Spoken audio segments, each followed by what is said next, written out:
காலையில கண் முழிக்கும் போதே ஒரு மாதிரி இனம் புரியாத பயம் இருக்கும்ல. ஆமா, கண்டிப்பா நெறைய பேருக்கு அந்த ஃபீல் இருக்கு. இன்னைக்கு நாளைக்கான ரேஸ்ல நாம ஏற்கனவே தோத்துட்டோமோ அப்படிங்கிற ஒரு பதற்றம். உங்களுக்கு எப்போதாவது இப்படி நடந்திருக்கா? இந்த உணர்வுக்கு மருந்து தேடிதான் இன்னைக்கு நாம ஒரு வித்தியாசமான, ரொம்ப ரொம்ப ஆழமான ஒரு குறிப்பை இந்த அலசல்ல பார்க்க போறோம். நிச்சயமா. இது சாதாரணமா வெளியில பப்ளிஷ் ஆன ஒரு கட்டுரை கிடையாது. இது யாரோ ஒருத்தரோட பர்சனல் டைரியில என் மனதிற்கு இந்த கடிதத்தை படி அப்படின்னு எழுதப்பட்ட ஒரு ரொம்ப பர்சனலான குறிப்பு. ஆமா. தனக்கு தானே, குறிப்பா தன்னோட மனசுக்கே ஒரு மேனுவல் மாதிரி இந்த கடிதத்தை எழுதியிருக்காங்க. தூக்கம் வராம ஃபோன் நோன்றதுல ஆரம்பிச்சு, வாழ்க்கைங்கிறது ஒரு நாடக மேடைங்கிற மிகப்பெரிய தத்துவம் வரைக்கும் ரொம்ப அழகா இதுல கனெக்ட் பண்ணியிருக்காங்க. கரெக்ட். இது ஒரு டிப்பிக்கல் செல்ஃப் ஹெல்ப் ஆர்டிகிள் கிடையாது. இது நம்மளோட யதார்த்தத்தையும் இந்த பிரபஞ்சத்தோட வேலை செய்யும் விதத்தையும் அக்குவேர் ஆணிவேரா பிரிக்கிற ஒரு அற்புதமான பதிவு. அதான், இந்த கடிதத்தோட முதல் வரியே ரொம்ப ஸ்ட்ரெயிட்டா, காலையில எழுந்த உடனே பயமா இருக்கா, பைத்தியம் பிடிக்கிற மாதிரி இருக்கா அப்படின்னு கேக்குது. இத படிக்கும்போது எனக்கு தோணுச்சு, நாம எல்லாரும் இந்த ஸ்ட்ரெஸ்ல இருந்து தப்பிக்க உடனே என்ன பண்றோம்? உடனே ஃபோன் எடுத்து ஸ்க்ரோல் பண்ண ஆரம்பிச்சிடுறோம். எக்ஸாக்ட்லி. இல்லனா ஏதாவது ஒரு கெட்ட பழக்கத்துக்கு அடிமையாகி நம்ம ஹெல்த்தை நாமே கெடுத்துக்கிறோம். நிஜத்தை அக்செப்ட் பண்ணிக்காம அது கூட ஒரு ஃபைட் பண்ணிட்டே இருக்கும் இல்லையா? ஆமா. இதுக்கு பின்னாடி ஒரு ஸ்ட்ராங்கான நியூரோ சயின்ஸ் இருக்கு. காலையில நாம எழுந்திருக்கும் போது இயல்பாகவே கார்டிசோல் அப்படிங்கிற ஸ்ட்ரெஸ் ஹார்மோன் நம்ம உடம்புல அதிகமா இருக்கும். ஓ, அந்த கார்டிசால் தான் இந்த பதற்றத்துக்கு காரணமா? கண்டிப்பா. அது நமக்கு ஒரு விதமான பயத்தை கொடுக்கும். அந்த நேரத்துல நம்ம மூளை வலி கொடுக்கிற விஷயங்களை எதிர்கொள்ள ரொம்பவே தயங்குது. அதனால ஒரு ஈஸியான எஸ்கேப் ரூட்டை தேடுது. அதனால தான் மொபைல் ஸ்க்ரோல் பண்றோமா? ஆமா. மொபைலை எடுத்து ஸ்க்ரோல் பண்ணும்போது ஒவ்வொரு புது போஸ்ட்டுக்கும் நம்ம மூளையில டோபமின் சுரக்குது. இது ஒரு தற்காலிகமான பெயின் கில்லர் மாதிரி. அதாவது பெரிய வலியை மறைக்க நாமளே நமக்கு கொடுத்துக்கிற ஒரு சின்ன மனமயக்கம். இது கேக்குறதுக்கு எப்படின்னா, காலையில அலாரம் அடிக்கும்போது எந்திரிக்க கஷ்டப்பட்டுட்டு ஒரு 5 நிமிஷம் தள்ளி போடலான்னு அந்த ஸ்னூஸ் பட்டன் அழுத்துவோம்ல. ஆமா ஆமா, அதே ஃபீலிங் தான். அந்த மாதிரி தானே இது. நிஜத்தை ஃபேஸ் பண்ண பயந்து நாம நம்மளோட நிஜத்தையே ஸ்னூஸ் பண்றோம். ரொம்ப கரெக்டான உதாரணம். அந்த ஸ்னூஸ் பட்டன் 5 நிமிஷம் ரிலீஃப் கொடுத்தாலும் கடைசியில நம்ம பதற்றத்தை இன்னும் அதிகமாக்கிடும் இல்லையா? அதே மெக்கானிசம் தான் இதுவும். உண்மைதான். அப்புறம் நம்ம அவசர அவசரமா கிளம்பும்போது இன்னும் ஸ்ட்ரெஸ் ஆகும். எக்ஸாக்ட்லி. இந்த இன்ஸ்டன்ட் கிராட்டிஃபிகேஷன் அப்புறம் மொபைல் ஸ்க்ரோலிங் எல்லாமே ஒரு பேண்டேஜ் மாதிரி தான். நிஜமான காயத்தை அதை ஆற்றாது. ஆனா இந்த கடிதத்துல இந்த எஸ்கேபிசம் ட்ராப்ல இருந்து வெளியே வர ஒரு சூப்பரான ஐடியாவை சொல்லியிருக்காங்க. அது என்ன ஐடியா? அதுதான் என்னையே ரொம்ப நேரம் யோசிக்க வச்ச ஒரு விஷயம். சொல்லுங்க. மொபைல் ஸ்க்ரோலிங்க பத்தி பேசிட்டு இருந்த கடிதம் திடீர்னு, நீங்கள் ஒரு அமைதியான திரை, உங்கள் மீதுதான் இந்த நாடகம் நடந்து கொண்டிருக்கிறது அப்படின்னு ஒரு மெட்டஃபருக்கு மாறுது. ஆமா, ரொம்ப ஆழமான ஒரு உருவகம் அது. அதாவது தேவையில்லான பயம், பதற்றம் இதெல்லாம் நம்ம வேலை கிடையாது. இந்த நாடகத்துல நாம ஒரு கேரக்டரை ப்ளே பண்ற ஒரு பார்வையாளர் மட்டும்தான் சொல்றாங்க. இது ரமண மகரிஷியோட அத்வைத தத்துவத்தோட நேரடியா கனெக்ட் ஆகுற ஒரு விஷயம். ரமண மகரிஷி எப்பவுமே நான் யார் அப்படின்னு நம்மள நாமளே கேட்டுக்க சொல்வார். ஓ, அந்த செல்ஃப் என்கொயரி மெத்தட். கரெக்ட். இப்போ ஒரு தியேட்டர்ல படம் ஓடுதுன்னு வச்சுப்போம். ஸ்கிரீன்ல பெரிய நெருப்பு எரியிற மாதிரி ஒரு சீன் வருது. ஆனா அந்த ஸ்கிரீன் எரியுமா? கண்டிப்பா எரியாது. அதே மாதிரி பெரிய சுனாமி வந்தாலும் ஸ்கிரீன் நனையாது. அது எந்த பாதிப்பும் இல்லாம அமைதியா அந்த நாடகத்தை தன் மேல காட்டிக்கிட்டு இருக்கு. அது போலதான் நாமும். அப்போ நம்ம வாழ்க்கையில நடக்கிற விஷயங்களும் அந்த மாதிரி தானா? ஆமா, நம்ம வாழ்க்கையில நடக்கிற இன்பத் துன்பங்கள் எல்லாம் அந்த ஸ்கிரீன்ல ஓடுற காட்சிகள் தான். இந்த கான்செப்ட புரிஞ்சுக்கிட்டா நம்ம லைஃப்ல நடக்கிற விஷயங்களை நம்ம ரொம்ப பர்சனலா எடுத்துக்க மாட்டோம். இருங்க இருங்க, இது கேக்குறதுக்கு நல்லா இருக்கு. ஆனா எனக்கு ஒரு சின்ன சந்தேகம் வருது. என்ன சந்தேகம்? கேளுங்க. நான் வெறும் பார்வையாளர் தான், என் வாழ்க்கை ஒரு நாடகம் தான், அந்த ஸ்கிரீன் மாதிரி எனக்கும் எந்த பாதிப்பும் இல்ல அப்படின்னு நான் நினைச்சிட்டா, இந்த வாழ்க்கையோட மேல எனக்கு எந்த அட்டாச்மெண்ட்டும் இல்லாம போயிடாதா? இது நிறைய பேருக்கு வர்ற டவுட் தான். நான் ஏன் காலையில எழுந்து கஷ்டப்பட்டு வேலை செய்யணும்? நான் ஏன் என் குடும்பத்தை பாத்துக்கணும்? இது ஒரு விதமான சலிப்ப, ஒரு டிட்டாச்மெண்ட்டை கொண்டு வந்துடாதா? இது ரொம்ப நியாயமான ஒரு கேள்வி. பலரும் இத சலிப்பு அல்லது விரக்தின்னு தப்பா புரிஞ்சுக்கிறாங்க. ஆனா கடிதத்துல என்ன சொல்றாங்கன்னா, நீங்க உங்கள ஒரு கிரியேட்டர் டெம்ப்ளேட் அப்படின்னு உணரணும். கிரியேட்டர் டெம்ப்ளேட்னா? நீங்க அந்த அமைதியான ஸ்கிரீன் உணரும்போது உங்களுக்குள்ள இருக்கிற அந்த தேவையில்லாத பயம் விலகிடும். பயம் இல்லாத போதுதான் உங்களால அந்த நாடகத்தை முழுமையா ரசிக்க முடியும். ஓ, சோ பயம் தான் நம்மளோட பெர்ஃபார்மன்ஸை தடுக்குதுன்னு சொல்றீங்க. எக்ஸாக்ட்லி. சொல்லப்போனா எமோஷனல் லக்கேஜ் இல்லாத ஒரு இயக்குனரால தான் ரொம்ப தெளிவா எந்த பதற்றமும் இல்லாம தனக்கு தேவையான சீனை நேர்த்தியா உருவாக்க முடியும். இது உங்களை சலிப்படே செய்யாது. மாறாக இது ஒரு அப்பரிமிதமான சுதந்திரத்தை கொடுக்கும்னு சொல்ல வர்றீங்க. ஆமா, கரெக்டா புடிச்சிட்டீங்க. அதாவது எந்த இடத்துல பதற்றம் இல்லையோ அங்கதான் பெர்ஃபார்மன்ஸ் பெஸ்டா இருக்கும். ஆனா பிராக்டிக்கலா பாக்கும்போது படம் பார்த்துட்டு இருக்கும்போதே ஒரு திகில் சீன் வந்தா நம்ம பயந்துடுறோம்ல. ஆமா, நம்மையும் மீறி ஒரு ரியாக்ஷன் வரும். அந்த ஸ்கிரீன் தத்துவத்தை ஏன் நம்மால எப்பவே ஞாபகம் வச்சுக்க முடியல? அதுக்கு காரணம் நம்ம மூளையோட எவல்யூஷன் தான். நெகட்டிவ் எமோஷன்ஸ், அதாவது பயம், கோபம், இதெல்லாம் நம்ம மூளையில ரொம்ப ஆழமா பதியிற மாதிரி டிசைன் ஆயிருக்கு. அதேன்னு பார்த்தா பல 1000 வருஷங்களா மனிதன் உயிர் வாழ இந்த பயம்தான் ஒரு சர்வைவல் மெக்கானிசமா இருந்திருக்கு. உண்மைதான். அதனால தான் அந்த திரை நாம தான் ஞாபகம் வச்சுக்க கொஞ்சம் எஃபோர்ட் தேவைப்படுது. இந்த இடத்துல தான் கடிதத்துல ஒரு முக்கியமான லாஜிக் வருது. உங்களை குறிப்பிட்ட வழிகளில் தள்ளும் அல்லது உணர்ச்சிகளின் கட்டுப்பாட்டில் வைக்கும் அந்த மனோமோ உடலோ நீங்கள் அல்ல அப்படின்னு.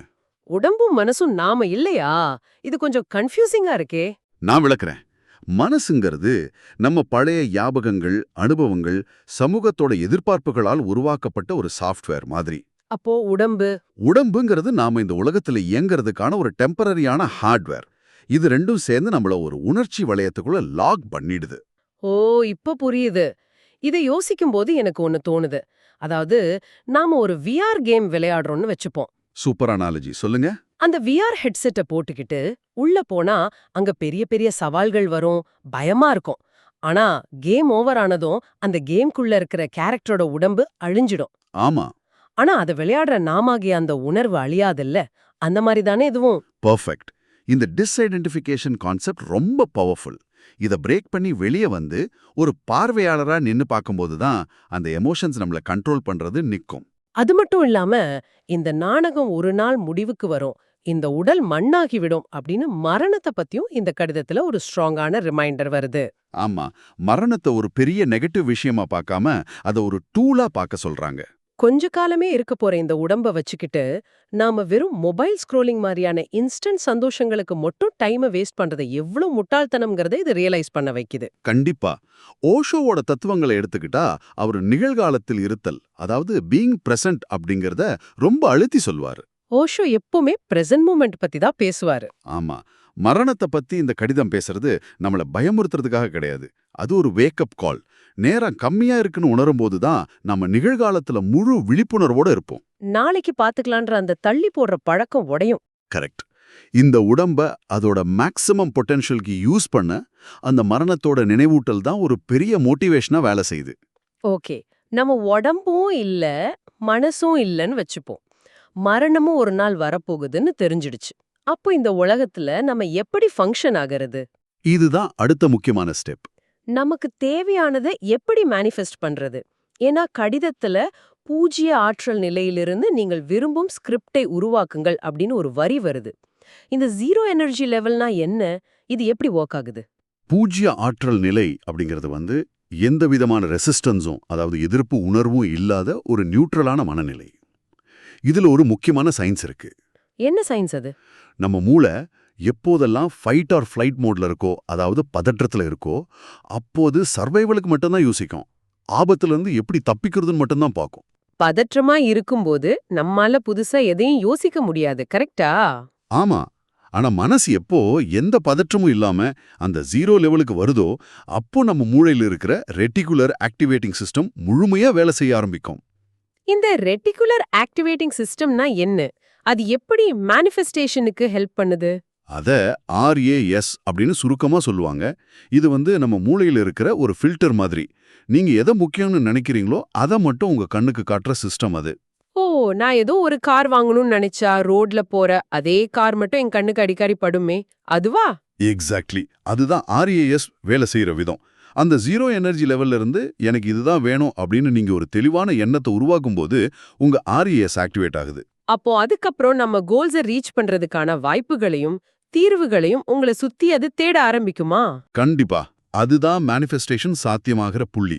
நீங்க எந்த எமோஷனை வெளியிடுறீங்களோ அந்த ஃப்ரீக்வன்சிக்கு ஏத்த மாதிரி தான் சுத்தி இருக்கிற விஷயங்களை ஈர்ப்பீங்க. வாவ்! இது ரொம்ப லாஜிக்கலாவே இருக்கு. ஆனா என்ன ரொம்ப ஆச்சரியப்படுத்தின விஷயம் என்னன்னா, ஒரு பக்கம் நாம பிரபஞ்சம், நாடக மேடை, படைப்பாளர் அப்படின்னு பெரிய பெரிய தத்துவங்கள பேசிட்டு இருக்கோம். ஆமா. ஆனா அதே கடிதத்துல அடுத்த வரியிலேயே மூச்ச கவனி, தியானம் செய், நல்ல ஆடியோக்களை கேள், உடற்பயிற்சி செய், இலக்குகளை அமை அப்படின்னு ஒரு நார்மலான டூ டூ லிஸ்ட் மாதிரி கொடுத்திருக்காங்க. அதுல ஒரு பெரிய விஷயம் இருக்கு. இந்த பெரிய தத்துவத்துக்கும் இந்த சிம்பிளான டெய்லி ஹாபிட்ஸ்க்கும் என்ன லிங்க்? இது கொஞ்சம் முரண்பாடா தெரியலையா? இந்த முரண்பாடு தான் இந்த மேனுவலோட மாஸ்டர் ஸ்ட்ரோக். நாம எவ்வளோ பெரிய பிரபஞ்ச படைப்பாளரா இருந்தாலும் இப்போதைக்கு ஒரு மனித உடம்புக்குள்ள தான் இருக்கோம் இல்லையா? ஆமா, நம்ம மனுஷங்க தான். இந்த உடம்பு, மனசு ரெண்டோட லேயர்களையும் கொஞ்சம் தள்ளி வைக்கணும்னா அதுக்கு இந்த டெய்லி பிராக்டிசஸ் தான் ஹெல்ப் பண்ணும். மூச்சை கவனிக்கும்போது அது நம்மள ஓவர் திங்கிங்ல இருந்து பிரசன்ட் மூமெண்ட்டுக்கு கொண்டு வருது. உடற்பயிற்சி பண்றதுனால என்ன லாபம்? எக்ஸசைஸ் பண்ணும்போது நம்ம உடம்புல இருக்கிற ஸ்ட்ரெஸ் ஹார்மோன்ஸ் எல்லாம் வெளியேறி பாடி ஆக்டிவ் ஆகுது. இது எல்லாமே நம்மள அந்த ஜீரோ எனர்ஜி லெவலுக்கு கொண்டு போறதுக்கான பிராக்டிக்கல் மெத்தட்ஸ் தான். ஓ, வானத்துல பறக்க நினைச்சாலும் நம்ம கால்கள் முதல்ல தரையில ஸ்ட்ராங்கா ஊன்றி இருக்கணும். அதான் உண்மை. கரெக்டா சொன்னீங்க. இந்த சின்ன சின்ன பழக்கங்கள் தான் பெரிய தத்துவங்களை நம்ம வாழ்க்கையில நிஜமாக்கும். அது உண்மைதான். ஆனா பிராக்டிக்கலா பார்த்தா நாம எல்லா பிராக்டிஸும் பண்றோம். நம்ம மனச கண்ட்ரோல்ல வச்சுக்கிறோம். பாசிட்டிவ் எனர்ஜில இருக்கோம். இருந்தாலும் சில நேரங்கள்ல வாழ்க்கை நம்ம கண்ட்ரோலை மீறி போகுதே. ஆனா அது தவிர்க்க முடியாத ஒண்ணு. நாம எதிர்பார்க்காத இழப்புகள், தோல்விகள் வரும்போது என்ன பண்றது? அதுக்கும் இந்த கடிதத்துல ஒரு வழி சொல்றாங்க. கர்மா அதன் போக்கில் செல்லட்டும், நீங்கள் பிரபஞ்சத்திடம் சரணடைந்து விட்டீர்கள் என்பதை அது அறியும் அப்படின்னு சொல்றாங்க. ஆமா, இதுதான் ஃபைனல் ஸ்டேஜ். சரணடைதல், அதாவது சர்பெண்டர் ஆகிறது. நாம எப்பவுமே எல்லாத்தையுமே மைக்ரோ மேனேஜ் பண்ண நினைக்கிறோம். நாம நினைச்சபடி தான் எல்லாம் நடக்கணும்னு ஒரு பிடிவாதம் பிடிக்கிறோம். எல்லாத்தையும் நம்ம கண்ட்ரோல்ல வச்சுக்கணும்னு ஆசைப்படுறோம். ஆனா சில விஷயங்கள் நம்ம கண்ட்ரோல்ல இல்லைன்னு அக்செப்ட் பண்ணிக்கிறதே ஒரு மிகப்பெரிய ரிலீஃப். குறிப்பா இந்த கடிதத்துல ஹொப்போனோபோனோ அப்படிங்கிற ஒரு ஹவாய் தீவுகளோட மன்னிப்பு முறையை பத்தி சொல்லியிருக்காங்க. ஹொப்போனோபோனோ, இத கேள்விப்பட்டிருக்கேன். அது ரொம்ப சிம்பிளான ஒரு மந்திரம். I am sorry, please forgive me, thank you, I love you அப்படின்னு பிரபஞ்சத்துக்கிட்டயோ இல்ல நமக்கு நாமையோ சொல்லிக்கிறது. சாரி கேக்குறதுனால எப்படி பிரச்சனை சால்வ் ஆகும்? எனக்கு என்னமோ இது நம்ம கம்ப்யூட்டரை ரீசெட் பண்ற மாதிரி தோணுது. நிறைய டேப் ஓபன் பண்ணி சிஸ்டம் ஹேங் ஆகும்போது ஒரு ரீஸ்டார்ட் கொடுப்போம்ல. வாவ், சூப்பரான ஒரு ஒப்பீடு இது. உள்ள இருக்கிற பழைய ஃபைல்ஸ், குப்பைகள் எல்லாத்தையும் கிளியர் பண்ணிட்டு ஃப்ரெஷ்ஷா ஆரம்பிக்கிற மாதிரி ஒரு ஃபீல். கரெக்டா புடிச்சிட்டீங்க. சைக்காலஜிக்கலா பார்த்தா நம்ம ஒருத்தர் மேல கோபத்தையோ இல்ல நம்ம மேலேயே ஒரு குற்ற உணர்ச்சியோ வச்சுட்டு இருக்கும்போது நம்ம மூளையோட கக்னிட்டிவ் பேண்ட்வித் ரொம்பவே வேஸ்ட் ஆகுது. கக்னிட்டிவ் பேண்ட்வித் அப்படின்னா? அதாவது கம்ப்யூட்டர் பாஷையில சொல்லணும்னா மூளையோட ரேம் மெமரி நிறைய அடைச்சிட்டு இருக்கு. அந்த கோபத்தையே புடிச்சிட்டு இருக்கும்போது பேக்ரவுண்ட்ல ரன் ஆகுற ஆப்ஸ் மாதிரி அது நம்ம எனர்ஜிய உறிஞ்சிட்டே இருக்கும். ஓ, அதனால தான் புதுசா எதையும் யோசிக்க முடியலையா? இந்த ஹோபனோபனோ மெத்தட் மூலமா நம்ம மன்னிப்பு கேட்கும் போதோ இல்ல மத்தவங்கள மன்னிக்கும் போதோ அந்த எமோஷனல் லூப் கட் ஆகுது. நம்ம மூளையோட ஃப்ரேம் ஃப்ரீ ஆகுது. செம்ம. அந்த ஃப்ரீயான ஸ்பேஸ்ல தான் உங்களால உங்களோட புது ஸ்கிரிப்டை எழுத முடியும். அப்போதான் நீங்க உண்மையான கிரியேட்டரா மாற முடியும். கண்டிப்பா. கடந்த காலத்தை விட்டுட்டாதான் எதிர்காலத்தை நம்மால உருவாக்க முடியும். என்ன ஒரு சூப்பரான கன்க்ளூஷன். இன்னைக்கு நாம பேசின விஷயங்களை அப்படியே சுருக்கமா பார்த்தா, தினமும் காலையில எந்திரிச்சதும் பதற்றப்படுற அந்த மனசோ இல்ல ஒரு நாள் அழிய போற இந்த உடம்பும் நாம கிடையாது. நிச்சயமா கிடையாது. நாம ஒரு அமைதியான ஸ்கிரீன். நம்ம வாழ்க்கை ஒரு நாடக மேடை. மூச்சை கவனிக்கிறது, தியானம் பண்றதுன்னு சின்ன சின்ன பிராக்டிக்கல் விஷயங்கள் மூலமா நம்ம பிரசன்ட் மூமெண்ட்ல வாழலாம். அதுதான் இந்த மேனுவலோட கோர் மெசேஜ். அண்ட் ரொம்ப முக்கியமா நம்ம கண்ட்ரோல்ல இல்லாத விஷயங்களுக்கு பிரபஞ்சத்துக்கிட்ட சரணடைஞ்சிட்டு மன்னிப்புங்கிற அந்த ரீசெட் பட்டனை பிரஸ் பண்ணி நம்ம கதைய நாமளே புதுசா எழுதலாம். ரொம்ப அழகா சம்மரைஸ் பண்ணிட்டீங்க. இத கேட்டுட்டு இருக்க உங்களுக்கு இந்த அலசல முடிக்கிறதுக்கு முன்னாடி ஒரு கேள்வி. உங்க வாழ்க்கை ஒரு நாடகம். நீங்க அத பிரதிபலிக்கிற ஒரு அமைதியான ஸ்கிரீன் வச்சுப்போம். அதே சமயம் நீங்க தான் அந்த நாடகத்தோட ஹீரோ அல்லது ஹீரோயின். நீங்களே தான் அதோட டைரக்டரும் கூட. அப்படி என்றால் நாளைக்கு காலையில நீங்க கண் முழிக்கும் போது உங்க வாழ்க்கையில எந்த மாதிரி காட்சியை ப்ளே பண்ண போறீங்க? ரொம்ப சுவாரஸ்யமான கேள்வி. அது ஒரு ஆக்ஷன் சீனா இருக்க போகுதா, இல்ல உங்களை சிரிக்க வைக்கிற காமெடியா இருக்க போகுதா, இல்ல மத்தவங்களுக்கு இன்ஸ்பிரேஷன் கொடுக்கற ஒரு மாசான கதையா இருக்க போகுதா? உங்களுக்கான ஸ்கிரிப்ட இன்னிக்கே இப்போவே எழுத ஸ்டார்ட் பண்ணுங்க. தேடல் தொடரட்டும். மீண்டும் ஒரு சுவாரஸ்யமான அலசலில் சந்திக்கலாம்.